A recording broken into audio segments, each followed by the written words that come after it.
Tout au long de cette vidéo, nous allons vous parler de ce qu'est la socialisation primaire et la socialisation secondaire, et les différences que l'on y retrouve. Alors tout d'abord, qu'est-ce que la socialisation? La socialisation, c'est un processus par lequel les individus apprennent à vivre en société et à s'y intégrer. Les sociologues ont alors distingué deux sortes de socialisation.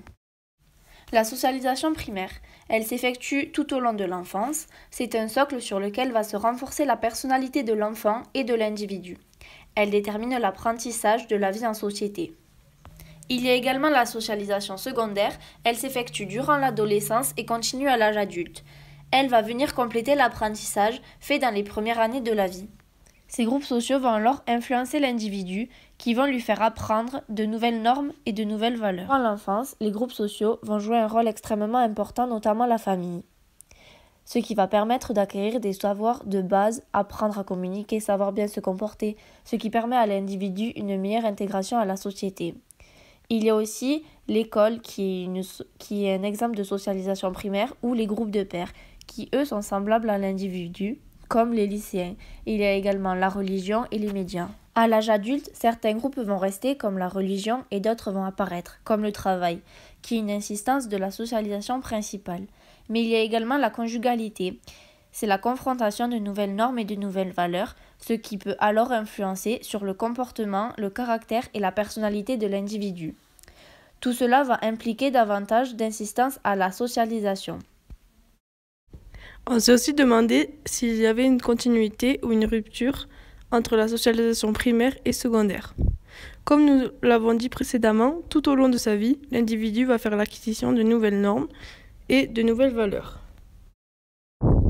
Parfois, cela va être la continuité de celles acquises précédemment, c'est-à-dire que les normes et les valeurs apprises dans la socialisation primaire sont les mêmes que celles que l'on apprend pendant la socialisation secondaire.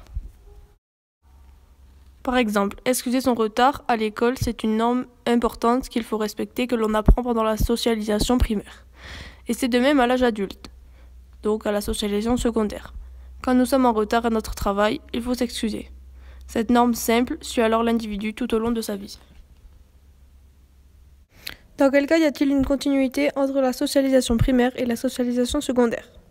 La socialisation secondaire est donc la continuité de la socialisation primaire, quand les normes et les valeurs apprises dans cette dernière sont les mêmes que celles apprises dans la socialisation secondaire.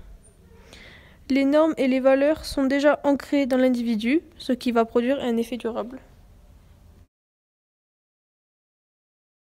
Mais c'est parfois le contraire. Certaines normes apprises pendant l'enfance peuvent avoir une contradiction avec les normes apprises à l'âge adulte. Mais du coup, que peut entraîner une rupture entre la socialisation primaire et la socialisation secondaire? La socialisation secondaire, qui est donc à l'adolescence et à l'âge adulte, fait évoluer l'individu, mais n'efface pas la socialisation primaire. On a donc vu précédemment que les normes et les valeurs font changer par les relations professionnelles et conjugales. Au cours de la vie, on subit des changements comme un changement de métier, l'arrivée d'un enfant, etc. Et tout cela peut alors entraîner un changement des normes et des valeurs. Et alors, une rupture entre la socialisation primaire et la socialisation secondaire. L'individu peut aussi lui-même vouloir changer ses normes et ses valeurs, comme par exemple lors d'un changement de religion.